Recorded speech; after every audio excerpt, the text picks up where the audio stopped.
Oh, The yeah. Oscar goes to... Okay, Coda. I'm curious, what did you think, before we get into maybe why we thought it won, what did you think of Coda overall? I would not probably have picked it out of the group of movies for Best Picture. Right. I probably wouldn't have said that is the best one of the year. Mm-hmm. I had other movies that I thought that I liked more. But I mean, that being said, it's a really, really good movie, and it was moving. It moved me. Yeah. A couple of times, and I thought that the use of music and the use of the songs that they chose were really smart. Yeah. And how they communicated everything that was going on between her and her family.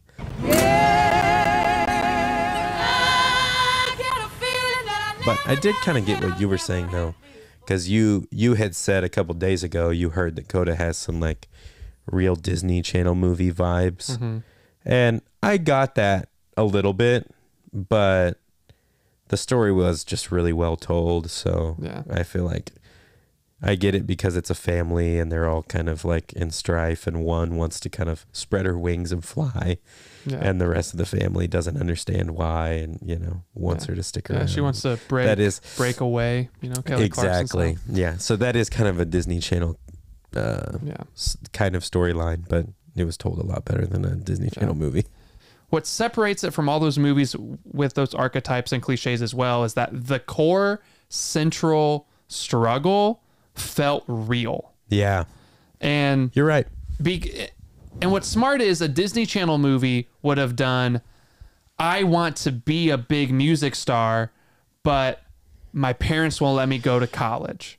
Right. This takes it further and finds a little bit more complexity in, it's not that she wants to be a star, it's she wants to like chase something that she loves for herself. She wants to have her own identity. She's given so much, and she knows that by doing it, she'll be hurting her family, and there's no easy answer. Yeah. The fact that in all of this cliche and sentimentality and beats we've seen before, they focus on a tension that doesn't have a clear answer. And yeah, while the resolution is very definitive and good, at least for most of the runtime, there is no clear, like, this is the right answer, because the parents have a point in that they need her, but then she also has a fair point in that, like, it's not fair for them to need her for every single thing. Right. And so, like, I think the fact that it found that core dramatic tension that was real and felt like earned and felt like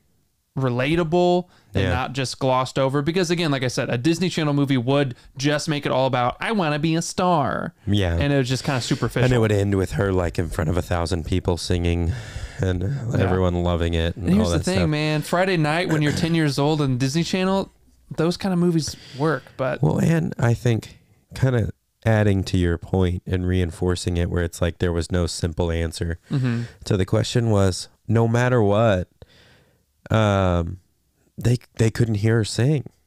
Yeah. At the end of the day, there was no way that they were ever really going to be able to hear her sing and like hear what she can do. Mm-hmm. So it just kind of added to that idea of like, there's no simple answer to this. There's no like easy way to do it.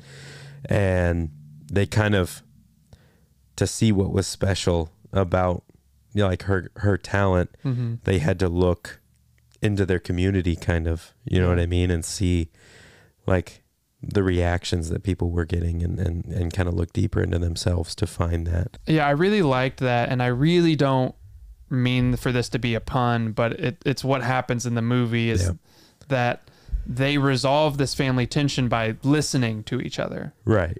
And again, not a pun, just, like they really get to the point where they're choosing to see the other person's perspective. The fact that they're both willing to give some ground and listen to each other and see what's life like from their point of view, I thought was really special, because this is a plot point that has actually been weirdly incorporated into a lot of movies recently. Like the whole, like, how much do you owe your family? Like Encanto is very much about that.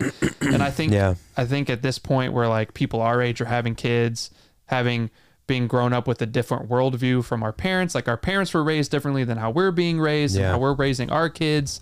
that there's some like really interesting intergenerational like ideas about what do you actually owe your family. Yeah. Like where's the line drawn, and like movies like Encanto talk about that, and this does it really well in a very specific case of like you being the only person in your family who can hear, and like I don't know, I thought it handled that very well. And like again, it does all these other things very conventionally and kind of rote, but at least the core dramatic part of it is something that I think anyone can relate to. It's something that doesn't have a very easy answer, and so it mines a lot of like tension from that and gets away with some cliche eye roll moments because of that. Yeah. That message, I think, currently right now is very sincere, and it's like touching on something I think that we're all kind of starving for, which is like, can't we all just realize that like we all need each other regardless of what the tension is, you know? Usually the Best Picture winner touches on something going on in the moment, or you always are trying to find a reason as to why all these voters picked that one movie for that year. Yeah. And I think it's a little bit of a stretch, but like you alluded to, Coda very much is a movie about like listening to each other, seeing everyone's point of view and coming together. And in the wake of like COVID and all the political distress we've been going on in this country, like it's a movie that is the most accessible. Yeah. A lot of the Best Picture movies have emotion, but like they ask a little bit more from the viewer, whereas this one, like it's just very accessible. Yeah.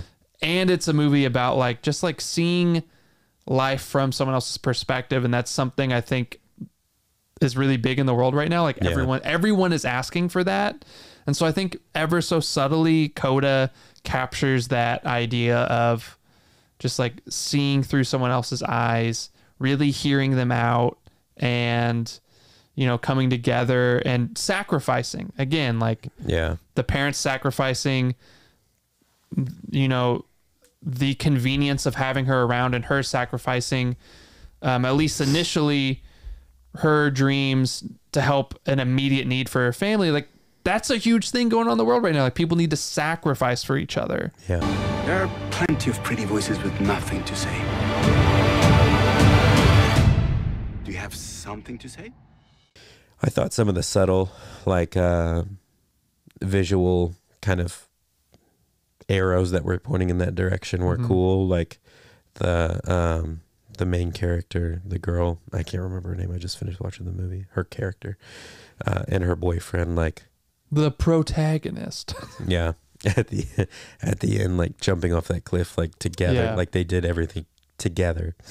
You know, it was a duet that they were practicing for. Yeah. It was like, and I thought some of those subtle things that they did in the movie to kind of point in that direction of like, no, we need each other. Like we have to do it together. It has some really quality, like humor moments.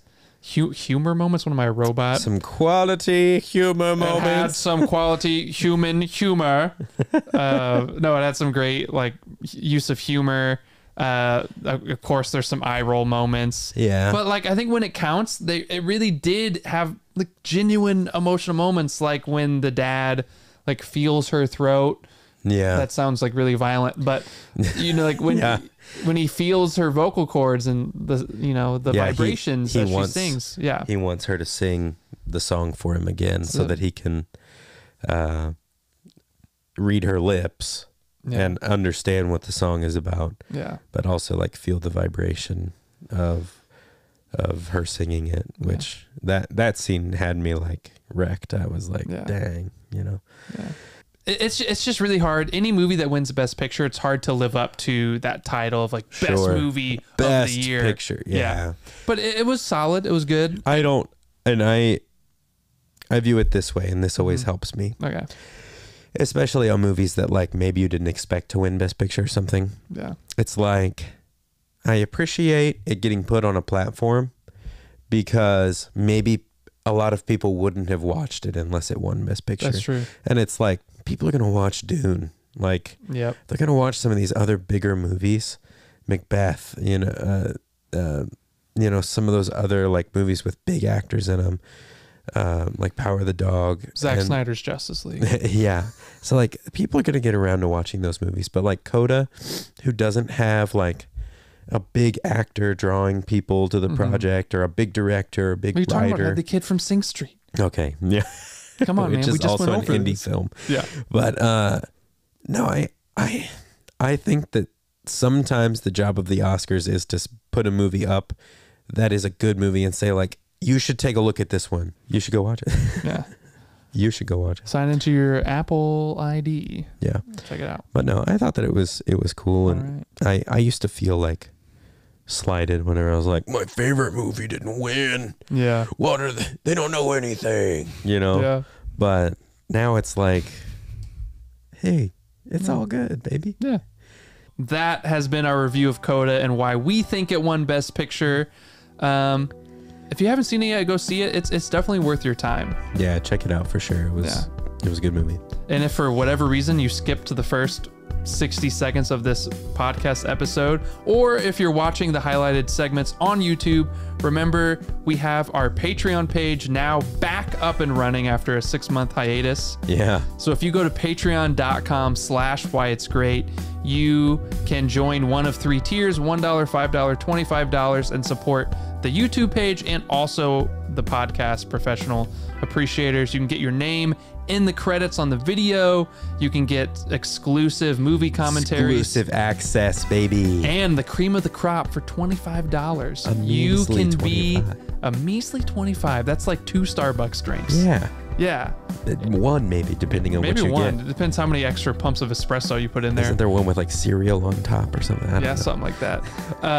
For $25, you can be a guest on our podcast, be featured, kind of share your thoughts on the topic or ask us a question, and we'll include your audio in that segment. So if you want to support the channel, want to support the podcast, you can go to patreon.com/whyitsgreat and you can get all the information there.